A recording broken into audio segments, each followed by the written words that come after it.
오늘 우리 주시는 하나님의 말씀은 사사기 13장 1절에서 14절까지의 말씀입니다. 사사기 13장 1절에서 14절까지의 말씀 제가 봉독을 하겠습니다. 이스라엘 자손이 다시 여호와의 목전에 악을 행하였으므로 여호와께서 그들을 40년 동안 블레셋 사람의 손에 넘겨 주시니라. 소라 땅의 단지파의 가족 중 마노아라 이름하는 자가 있더라. 그의 아내가 임신하지 못하므로 출산하지 못하더니 여호와의 사자가 그 여인에게 나타나서 그에게 이르시되 보라, 내가 본래 임신하지 못하므로 출산하지 못하였으나 이제 임신하여 아들을 낳으리니 그러므로 너는 산과 포도주와 독주를 마시지 말며 어떤 부정한 것도 먹지 말지니라. 보라, 내가 임신하여 아들을 낳으리니 그의 머리 위에 삭도를 대지 말라. 이 아이는 태에서 나옴으로부터 하나님께 바쳐진 나실인이 됨이라. 그가 블레셋 사람의 손에서 이스라엘을 구원하기 시작하리라 하시니 이에 그 여인이 가서 그의 남편에게 말하여 이르되 하나님의 사람이 내게 오셨는데 그의 모습이 하나님의 사자의 용모와 같아서 심히 두려움으로 어디서부터 왔는지를 내가 묻지 못하였고 그도 자기 이름을 내게 이르지 아니하였으며 그가 내게 이르기를 보라, 내가 임신하여 아들을 낳으리니 이제 포도주와 독주를 마시지 말며 어떤 부정한 것도 먹지 말라. 이 아이는 태에서부터 그가 죽는 날까지 하나님께 바쳐진 나실인이 됨이라 하더이다 하니라. 마노아가 여호와께 기도하여 이르되 주여 구하옵나니 주께서 보내셨던 하나님의 사람을 우리에게 다시 오게 하사 우리가 그 날 아이에게 어떻게 행할지를 우리에게 가르치게 하소서 하니 하나님이 마노아의 목소리를 들으시니라. 여인이 밭에 있을 때에 하나님의 사자가 다시 그에게 임하였으나 그의 남편 마노아는 함께 있지 아니한지라. 여인이 급히 달려가서 그의 남편에게 알리어 이르되 보소서, 전일에 내게 오셨던 그 사람이 내게 나타났나이다 하매 마노아가 일어나 아내를 따라가서 그 사람에게 이르러 그에게 묻되 당신이 이 여인에게 말씀하신 그 사람이니까 하니 이르되 내가 그로다 하니라. 마노아가 이르되 이제 당신의 말씀대로 되기를 원하나이다. 이 아이를 어떻게 기르며 우리가 그에게 어떻게 행하리이까? 여호와의 사자가 마노아에게 이르되 내가 여인에게 말한 것들을 그가 다 삼가서 포도나무의 소산을 먹지 말며 포도주와 독주를 마시지 말며 어떤 부정한 것도 먹지 말고 내가 그에게 명령한 것은 다 지킬 것이니라 하니라. 아멘. 새해가 되었습니다. 새해 첫날이 또 첫 주일이 되는 그런 경우는 잘 없는데 올해는 특별하게 또 그런 식으로 날짜가 정해졌습니다. 2023년 새해에 우리의 삶이 하나님께 헌신된 삶이 되기를 바라고 하나님의 약속을 믿고 순종함으로 하나님이 우리에게 약속해 주신 그 안식과 복에 모든 성도들이 함께 참여할 수 있게 되기를 바랍니다. 여러분, 하나님께서 하나님 자신과 또 하나님의 뜻을 자기 백성들에게 나타내시는 것을 뭐라고 하는지 아십니까? 계시라고 그러죠. 그러면 그 계시가 옳다는 것을 인정하고 삶의 방향과 초점을 그렇게 맞추는 것을 가르쳐 뭐라고 하는지 아십니까? 두 자입니다. 교회에서는 이런 말을 하면 거의 대부분 정답이 될 경우가 많습니다. 믿음이죠, 그죠? 하나님이 하신 계시가 옳다는 것을 인정하고 거기에 자기의 삶의 초점을 맞추는 것, 그걸 믿음이라고 합니다. 여러분, 하나님의 계시를 믿고 따르는 사람들에게 있어서 그 계시를 인정하는 사람들에게 있어서 가장 보편적으로 나타나는 반응이 하나 있습니다. 그게 뭐냐면 기도하는 겁니다. 2023년 우리 교회 사역과 생활의 표를 보시면 주보에 있습니다. 주보의 맨 앞쪽에 왼쪽 윗부분 2023년 표라고 되어 있습니다. 주 하나님께 기도하며 간구하기를 결단하라. 기도와 간구는 하나님의 약속을 믿는 사람들이 보이는 하나님 앞에서의 믿음의 태도입니다. 원래 이 문구는 다니엘서 9장 3절에 있는 말씀입니다. 바벨론 포로로 끌려갔던 다니엘이 어떻게 하다가 예레미야 선지자의 글을 읽게 됩니다. 그 예레미야 선지자의 글에 있는 하나님의 약속을 거기서 확인하게 되는데 어떤 약속이냐 하면 이스라엘 백성들이 바벨론의 포로로 잡혀갔다가 70년이 채워지게 되면 다시 예루살렘으로 돌아오도록 하겠다는 하나님의 약속이었습니다. 아마 포로로 끌려가기 전에는 다니엘이 그 약속에 대해서 몰랐던 것 같습니다. 그러다가 예레미야 선지자의 글을 통해서 이 하나님의 약속을 확인하게 되고, 그렇게 확인한 다니엘이 한 일이 뭔가라고 하면 바로 주 하나님께 기도하며 간구하기를 결단하는 거였습니다. 하나님이 이렇게 약속하셨으니 그 약속을 믿는 자로서 저는 하나님께 그 약속을 붙들고 간절히 기도하겠습니다. 그러니 하나님이 응답해 주십시오라는 그런 의지를 하나님 앞에 드린 겁니다.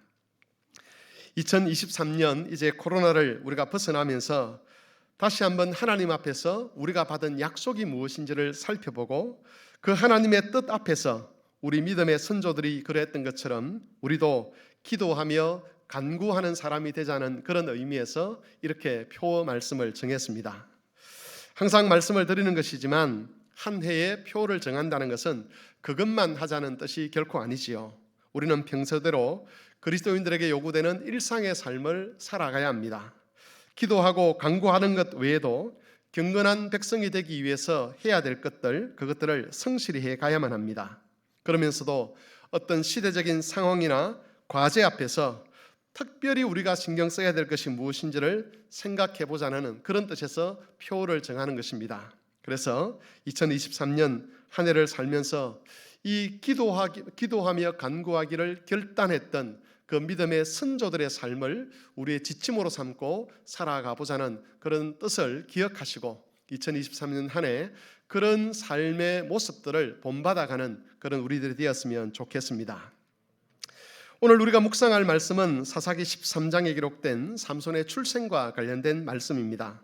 앞으로 1월 한 달 동안은 삼손에 관한 말씀을 묵상하면서 하나님께서 어떻게 자기 백성을 구원하시는지, 또 그 백성들에게 무엇을 기대하시는지를 이 2023년 표 말씀과 함께 주제를 엮어서 살펴보도록 하겠습니다. 삼손은 이스라엘 백성들의 마지막 사사였습니다. 사사라고 하는 것은 일종의 직분입니다. 왕이 세워지기 전에 이스라엘을 다스렸던 그런 직분을 가리키는데, 어떤 사사들은 재판을 하는 일을 주로 담당하기도 하고, 어떤 사람들은 전쟁에서 이스라엘 백성을 구원하는 일을 담당하기도 하고, 어떤 사람들은 말씀을 가르치는 그런 사역을 담당하기도 했습니다. 요즘으로 하면 전국을 다스리는 그런 지도자가 아니라 한 지역을 다스리는 마치 도지사 같은 그런 역할을 하던 사람이 바로 사사들이었습니다. 본문의 말씀은 이스라엘 백성의 마지막 사사였던 삼손의 출생에 관한 기록입니다. 13장 1절을 보시면 삼손이 태어날 쯤에는 이스라엘 자손이 여호와 앞에서 악을 행하였기 때문에 하나님께서 블레셋이라고 하는 이방 민족을 통해서 이스라엘을 지배하도록 하셨던 그런 때였습니다. 본문에는 그때 있었던 희귀한 일을 기록하고 있습니다. 그 희귀한 일은 이 본문에만 등장해야 될 일이 아니라 이 시대를 살아가고 있는 우리가 재현해야 되는 일이기도 합니다. 그것이 무엇인지를 살피면서 우리도 이 시대에 이렇게 희귀한 일을 한번 해보았으면 좋겠습니다. 13장 2절을 보시면 삼손의 부모에 관한 말씀이 나옵니다.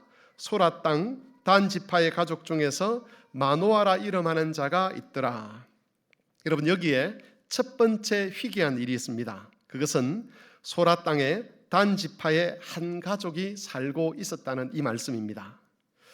여러분, 이것이 왜 희귀한 일인지, 그것이 왜 우리에게 어떤 교훈이 되는지는 이스라엘 백성들에게 하나님이 땅을 분배하신 사건을 보면 좀 알 수가 있습니다. 처음 이스라엘 백성이 애굽에서 나와서 가나안 땅에 들어갔을 때에 여호수아를 통해서 각 지파별로 땅을 분배를 했습니다. 단 지파가 분배받은 땅은 유다와 에브라임 사이에 있는 그 땅이었습니다.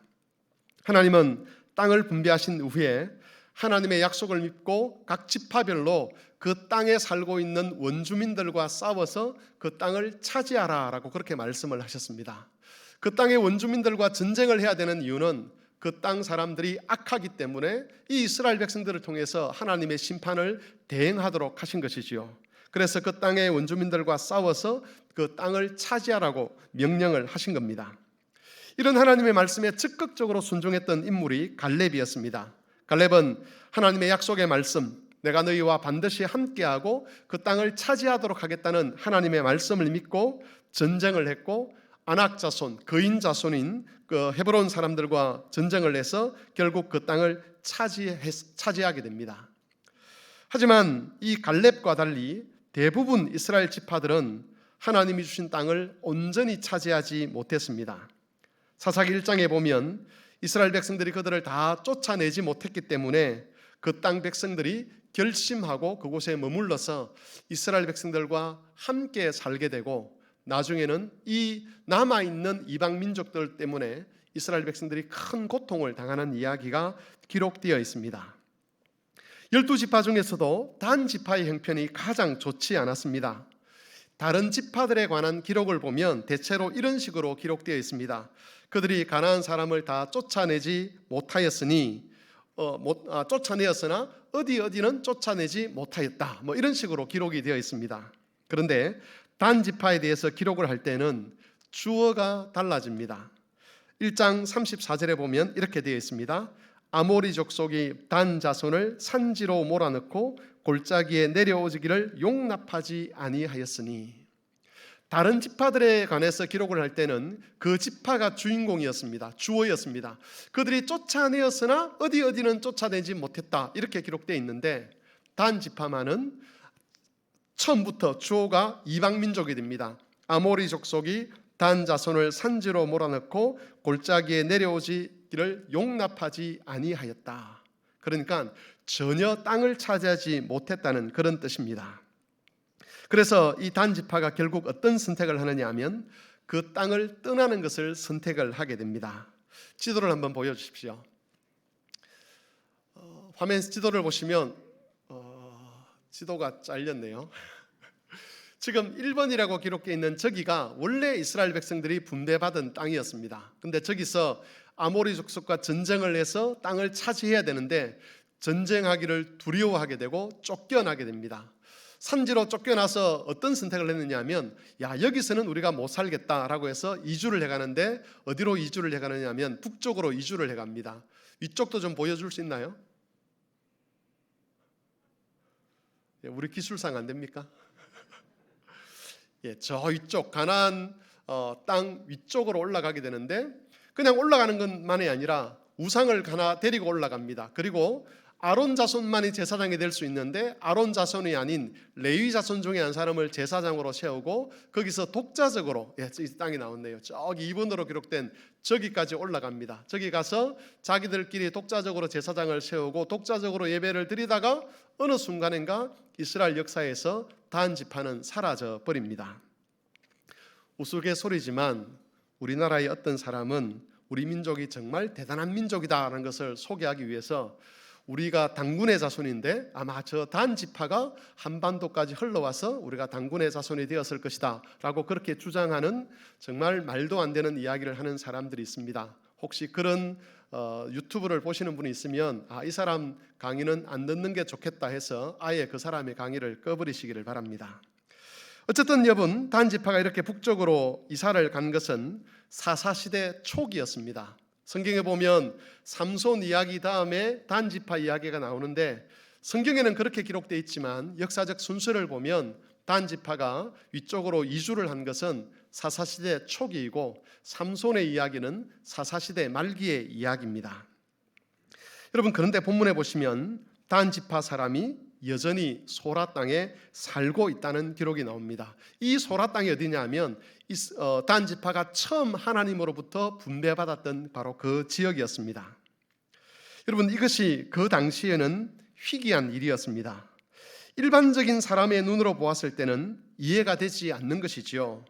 다른 사람들은 여기서 못 살겠다, 여기 살면 우리도 위험해지고 우리 자손들도 위험해지니까 안전한 곳으로 피해야 되겠다라고 해서 모든 단 지파 사람들이 이주를 하게 되는데, 그 이주하는 무리에 포함되지 아니하고 힘든 땅, 고통스러운 땅에 여전히 이 사람이 남아 있었다는 겁니다. 여러분, 왜 이 마노아 가정은 다른 사람들이 떠났음에도 불구하고 여전히 그 소라 땅에 머물러 있었겠습니까? 이것은 이스라엘 백성들에게 있어서 땅이 차지하는 의미가 무엇인가라고 생각해 보면 알 수가 있습니다. 땅 이러면 요즘 사람들은 부동산 이렇게 생각을 합니다. 그런데 구약의 이스라엘 백성들에게 있어서 땅은 단순한 부동산이 아니었습니다. 땅은 하나님이 주신 기업이었다는 거죠. 그 말은 하나님이 구원을 하시고 그리고 그 구원하신 이스라엘 백성들에게 구원의 은혜를 누리도록 하는 그 자리가 어디냐? 그게 바로 하나님이 주신 땅이었습니다. 그 땅은 하나님과 교제하는 곳이기도 했습니다. 그래서 단순히 내가 많은 땅을 가졌다 그런 의미가 아니라 땅이 없으면 하나님의 구원의 은혜를 누리지 못하는 것이고 땅이 없으면 하나님과 교제할 수도 없습니다. 다음에 제가 한번 설교를 하겠지만 이 땅이 우리 신약 성도들에게는 예수 그리스도에게 해당되는 겁니다. 우리에게 그리스도가 없다면 어떻게 하나님과 교제를 할 수 있고 구원의 은혜를 누릴 수가 있겠습니까? 이스라엘 백성들에게 있어서 땅은 바로 그런 의미가 있었습니다. 그래서 여러분, 땅을 빼앗긴다는 것은 부동산을 내가 좀 잃었다, 내가 하나님께로부터 받은 이 재산을 좀 잃었다 그런 의미가 아니라 구원을 잃어버렸다는 그런 의미를 가지는 사건이었습니다. 땅이 있어야 교제도 하고 땅이 있어야 하나님의 은혜도 누리는데 땅이 없으면 그 모든 것이 사라져 버리는 것이죠.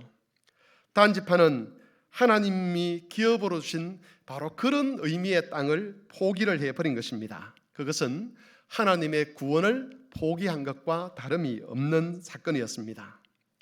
살기가 힘들기 때문에 여기 살면 나도 고통스럽고 내 자손도 고통스럽고 아모리 족속에 의해서 생명의 위협도 당하기 때문에 여기서는 살아서 안 되겠다라고 해서 떠났는데, 그렇게 떠나는 것, 그것이 가지는 의미는 하나님의 구원이 우리에게는 필요 없습니다. 우리는 하나님의 구원 없어도 얼마든지 잘 먹고 잘 살 수 있습니다라는 그런 하나님의 구원에 대한 거절의 의미가 이 사건에 담겨 있다는 겁니다. 여러분, 이쯤 되면 기억나는 인물이 있지 않습니까? 지난 여름에 말씀 사경회를 할 때에 룻기 말씀을 살필 때에 베들레헴 사람이었음에도 불구하고 가뭄 때문에 모압으로 이주했던 사람이 있었죠, 그죠? 기억나십니까? 이름이 엘레멜렉이라는 사람입니다. 모압 땅에 기근이 들고 가뭄이 들고 살기가 힘들어지니까 하나님이 약속하신 땅을 버리고 가족들과 함께 다 모압으로 가버립니다. 하나님의 구원을 거절하는 것이죠. 여러분, 그렇다면 왜 마노아 가족은 거기에 남아 있었겠습니까? 살기 힘들고 거기에 여전히 아모리 족속에 있어서 괴롭힘을 많이 받았을 텐데 왜 다른 사람들처럼 살기 좋은 곳으로 떠나지 아니하고 거기에 틀을 잡고 살고 있었겠습니까? 아마 마노아뿐만 아니라 그의 아버지, 그의 할아버지 때까지도, 아니 그 훨씬 이전의 조상들이 거기에 머물러 있었을 겁니다. 성경에는 직접적으로 그 이유가 기록되어 있지 않습니다. 문자로는 기록되어 있지 않습니다. 하지만 우리는 충분히 추론을 할 수 있습니다. 마노아와 그의 가족은 하나님의 은혜를 기다리고 있었습니다. 만일 하나님께서 다시 은혜를 베푸시면 그 땅을 기업으로 차지할 수 있다는 믿음을 가지고 그 땅을 지키고 있었던 겁니다. 거기에서 주권을 발휘할 수도 없고 자기의 권리를 내세울 수도 없지만 그 땅에 머무르고 있다는 자체가 사실은 그 땅을 지키고 있는 것이지요. 여러분, 이런 결정은 다른 사람들의 눈에 보기에는 어리석은 선택으로밖에 보일 수가 없습니다. 그러나 하나님의 약속을 믿는 사람들에게는 그것이 결코 어리석은 선택이 아니지 않습니까? 믿음의 사람들에게는 당장 잘 먹고 잘 사는 것보다 훨씬 중요한 것이 있습니다. 하나님의 약속, 하나님의 은혜를 기다리는 사람은 당장 안전하게 살고 당장 건강하게 사는 것보다 훨씬 더 중요한 일, 다시 말하면 하나님 백성답게 사는 일이 있다는 겁니다. 그래서 남들이 안전을 찾아서 행복을 찾아서 떠난 그 빈자리를 지키고 있는 것이지요. 바로 이것이 우리가 이 시대에 재현해야 될 희귀한 일입니다. 올 한 해 우리도 이런 희귀한 일을 한번 해보았으면 좋겠습니다. 세상이 점점 물질주의로 흘러갑니다. 이전에도 그랬지만 지금은 훨씬 더 돈이, 재물이 우상화되는 그런 시대입니다. 사람들은 돈이 되는 일이라면 무엇이든지 다 하려고 합니다. 잘 먹고 잘 살 수 있는 그런 방법이 있다면 길을 쓰고 거기에 인생을 바치려고 한다는 것이죠. 개인의 꿈이나 이상이나 가치에 대한 이야기는 이미 사라져 버렸습니다. 어제 제가 어떤 영상을 하나 보았는데 엄마가 공부하고 있는 아이의 방에 들어와서 아이가 공부를 하고 있으니까 왜 공부하느냐고, 너는 게이머가 돼야 되는데 게이머가 되기 위해서는 공부를 하면 안 된다라고 그렇게 이야기를 하는 걸 들었습니다.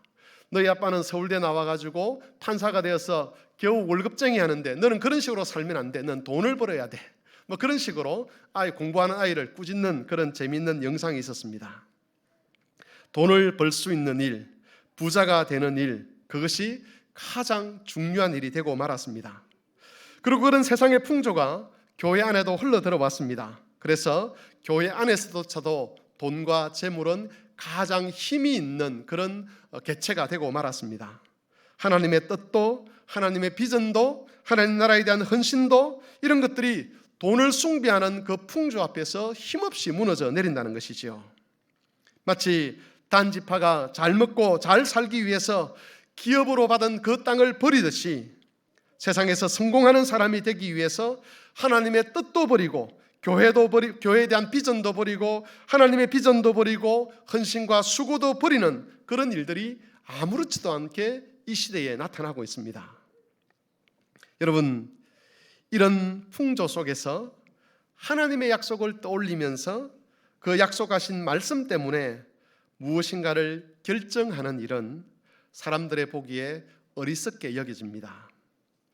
마노아 가족들이 소라 땅에 머물고 있으면서 고통당하고 고난당하는 것이 어리석어 보였듯이 하나님의 약속 때문에 무엇인가를 결정하고 결단하는 것은 우리 시대에 어리석은 일로 취급을 당합니다. 여러분, 이런 풍조 속에서 올 한 해 우리는 마노아 가족이 선택했던 그런 일, 세상이 보기에는 어리석어 보이지만 믿음의 눈으로 보았을 때는 가치 있는 그런 희귀한 일들을 해보았으면 좋겠습니다. 속된 말로 세상으로부터 미친 사람이라는 그런 소리를 들을 수 있는 그런 선택과 그런 행동, 믿음이라는 이유 때문에 그런 삶을 우리가 한번 살아보았으면 좋겠습니다. 주일 예배가 등한시되는 시대에 나는 주일을 반드시 지키겠다. 수요 기도회나 여러 경건회들이 등한시되는 시대에 나는 수요 기도회에 한번 신실해 보겠다. 이런 식의 결단들을 통해서 이 시대의 풍조를 거스리며 사는 우리가 되었으면 좋겠습니다. 여러분, 마노아 가족의 모습은 세속적인 관점에서 보았을 때는 희귀한 일이었지만 하나님이 주신 은혜를 기대하는 사람들에게는 결코 희귀한 일이 아니었습니다. 하나님이 주신 믿음을 가지고 있는 그 사람들에게는 그것이 너무나 정상적이고 너무나 지혜롭고 너무나 복된 선택이라는 것이죠. 그러므로 여러분, 2023년 올 한 해 하나님이 주신 믿음을 따라 믿음 안에서는 당연한 일, 그러나 세상이 볼 때는 희귀해 보이는 그런 일을 해 나가심으로써 믿음의 창시자이신 예수님을 따르고 모든 믿음의 무리들과 한 지체를 이루는 그런 삶을 살아가는 성도들이 되시기를 바랍니다. 이런 본문에 나타난 희귀한 두 번째 내용은 마노아가 하나님의 뜻을 알기 위해서 기도했다는 겁니다. 하나님은 마노아 가정에 아이가 태어나게 될 것이고 그 아이가 장차 이스라엘을 구원할 사사가 될 것을 말씀하셨습니다. 나실인이 된다라고 그렇게 말씀하신 것이죠. 처음 하나님의 사자를 통해서 이 약속을 받았을 때에 마노아 아내만 그 말씀을 들었습니다. 마노아의 아내는 하나님의 사자를 만난 후에 곧바로 남편에게 그 사실을 알렸습니다. 마노아도 그렇고 그의 아내도 그렇고 하나님의 사자를 통해서 말씀을 들었지만 그 말씀의 의미를 잘 이해하지를 못했습니다. 그런 상황 속에서 여러분 8절을 보시면 마노아가 기도하는 내용이 나옵니다. 8절을 같이 한번 읽겠습니다. 다 같이 읽겠습니다. 시작. 마노아가 여호와께 기도하여 이르되 주여 구하옵나니 주께서 보내셨던 하나님의 사람을 우리에게 다시 오게 하사 우리가 그 날 아이에게 어떻게 행할지를 우리에게 가르치게 하소서 하니. 마노아가 기도를 했습니다. 기도의 내용, 그것을 한마디로 하면 하나님, 우리가 잘 모르겠으니 우리에게 가르쳐 주십시오라는 것이 기도의 내용이었습니다. 여러분, 마노아의 이런 내용은 그 시대 풍조와 정확하게 반대되는 행동이었습니다. 사사시대의 특징이 무엇이죠? 어제 제가 송구 영신 예배할 때도 사무엘서 말씀을 설교하면서 여쭤봤는데 사사시대의 특징이 무엇입니까? 사람들이 각기 소견에 옳은 대로 행하였더라. 자기 보기에 좋은 대로 행하였다는 겁니다. 자기 눈에 좋은 대로, 자기 생각에 옳은 대로 행하는 사람, 그런 사람들은 기도할 필요성을 느끼지 못합니다. 기도할 필요가 없는 것이죠. 자기가 생각한 대로, 고민한 대로, 잘 모르면 다른 사람에게 물어서 지혜를 구한 대로, 그런 여러 가지 방편 중에서 자기가 볼 때에 가장 자기에게 유익이 된다고 생각하는 그 방향대로 결정하면 되는 것입니다. 그래서 굳이 그런 사람들은 기도할 필요가 없습니다. 사사시대는 기도하지 않는 시대였습니다. 하지만 마노아는 기도했습니다. 특히 마노아는 하나님의 계시를 순종하기 위해서 어떻게 행할지를 가르쳐 주십시오라고 그렇게 하나님께 기도를 했습니다. 이것은 내 마음대로 하지 않겠다는 겁니다. 하나님의 뜻을 알게 되었는데, 하나님의 뜻에 순종하고 헌신하겠는데 그것조차도 내 마음대로 하지 않겠다는 의미가 여기에 담겨 있는 겁니다. 여러분, 이것이 얼마나 위험한 일이냐 하면, 내 마음대로 하는 것이 얼마나 위험한 일이냐 하면, 이게 하나님을 모르는 사람이 자기 마음대로 하면 자기 혼자 죽을 수 있습니다. 그런데 하나님을 아는 사람들이 자기 마음대로 헌신을 하고 수고를 하고 봉사를 하면 자기만 죽는 게 아니라 옆에 있는 사람들도 다 죽이는 그런 경우들이 있습니다. 제가 아는 어떤 분 중에는 참 다른 사람을 사랑하는 그런 분이 계시는데, 자기 방식대로 사랑해서 그 사랑을 받는 사람들은 그분과 만나는 게 너무 힘이 들어서 웬만하면 그분을 만나지 않으려고 하는 그런 분이 있습니다.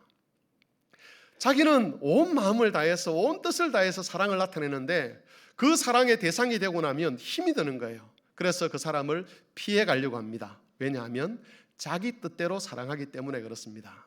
자기 뜻대로 사랑하고 자기 뜻대로 헌신하고 자기 하고 싶은 대로 수고하는 것, 그것은 옳은 일이 되지 못한다는 것이지요. 여러분도 잘 아시겠지만 하나님의 뜻이라는 것은 때로 사람의 보기에 합당하지 않는 것이 많습니다. 우리가 길을 갈 때에 하나님께서 인생을 길로 비유할 때에 영생으로 가는 그 길은 문도 좁고 길도 협착하다, 그렇게 말씀을 하셨습니다. 대신 사망으로 가는 길은 사람들이 보기에 문도 넓고 길도 넓어서 편안히 갈 수 있는 길처럼 보인다고 그렇게 말씀을 하셨습니다. 이 말씀을 다르게 좀 이야기를 해보면, 내가 하나님께 기도해서 하나님께 응답받은 대로 살면 내가 힘들어지겠는데, 내가 고통스러워지겠는데, 그런 생각들이 드는 그런 방편으로, 그런 방법으로 하나님께서 우리를 인도해 가신다는 겁니다. 그래서 자기 소견에 옳은 대로 살고 싶은 사람들은 잘 기도하지 않습니다. 혹 기도한다고 해도 하나님 내게 가르쳐 주십시오라고 기도하는 것이 아니라, 하나님 이렇게 해 주십시오, 하나님 제가 이렇게 하겠습니다, 그러니 나를 도와주십시오라고 기도의 내용이 달라지는 겁니다. 여러분, 사람이 보는 것과 하나님이 보시는 것에는 분명한 차이가 있습니다. 그래서 사람들은 자기 소견에 옳은 대로 선택을 합니다. 자기 눈에 보기에 좋은 것이 진짜 좋은 것이라고 착각을 합니다. 대신 하나님의 길은 현실과 맞지 않는 길이라고 판단하고 그 길에 대한 매력을 느끼지 못하는 것이지요. 여러분, 사람들이 하나님께 기도하지 않는 이유가 시간이 없어서, 또는 또 기도할 여유가 없어서라고 그렇게 말을 하지만 사실은 그렇지 않습니다. 기도하지 않는 이유는 기도할 필요성을 느끼지 못하기 때문입니다. 하나님이 보여주시는 지혜가 필요 없는 것이죠. 하나님의 뜻대로 살 필요가 없는 겁니다. 지금 내 뜻대로 살아가도, 내가 아는 지혜 속에 살아가도 얼마든지 잘 살 수 있다라고 생각하기 때문에, 자기 소견에 옳은 대로 살아도 문제가 없다고 보기 때문에 기도하지 않는 겁니다.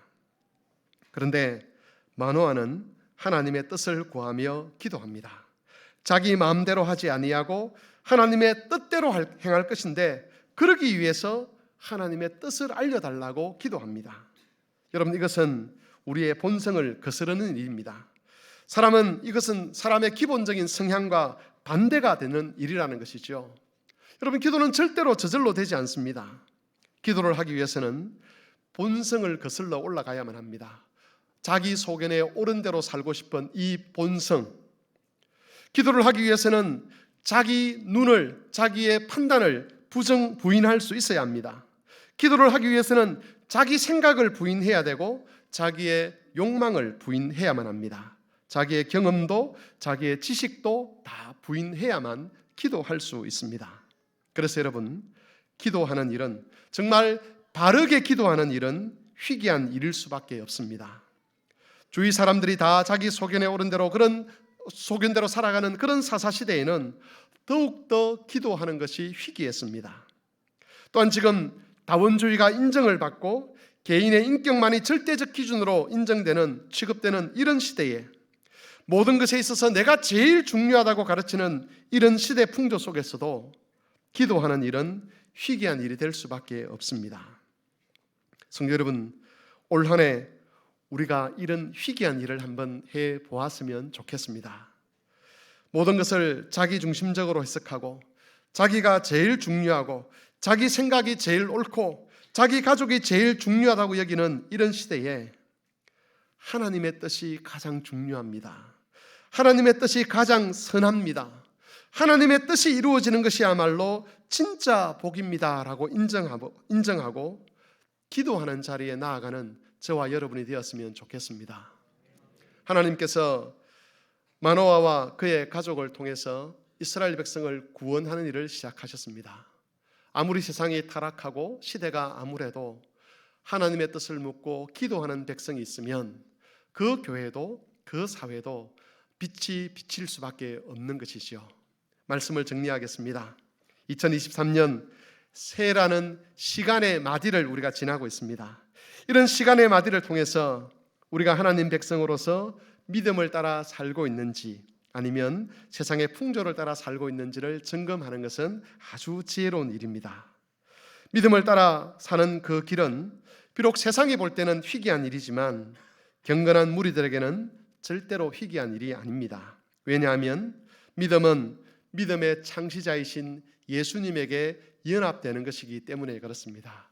우리 예수님께서 그렇게 사셨고 예수님께서 연합되었던 수많은 믿음의 증인들도 다 그렇게 희귀한 삶을 살았습니다. 이제 우리도 그 희귀한 삶에 연합했으면 좋겠습니다. 세상은 예수님을 이해하지 못하고 세상은 예수님께 연합된 사람들의 그 희귀한 삶을 이해하지 못하지만 하나님 나라에서는 이 삶이야말로 영광과 존귀와 찬송을 입는 삶이라는 것을 기억하시고 모든 성도들이 하나님 나라에서 존귀한 이 삶을 추구하고 이 삶을 재현하는 그런 한 해가 되실 수 있기를 바랍니다. 하나님의 말씀을 생각하며 기도하겠습니다. 하나님, 우리도 희귀한 삶을 살 수 있도록 우리의 속 사람을 변화시켜 주십시오. 우리도 기도하는 사람이 되게 해 주십시오. 우리도 약속의 말씀을 붙들고 사람들이 어리석다고 여기는 믿음의 결단과 믿음의 선택을 할 수 있도록 도와주십시오라고 다 같이 한 목소리로 기도하겠습니다.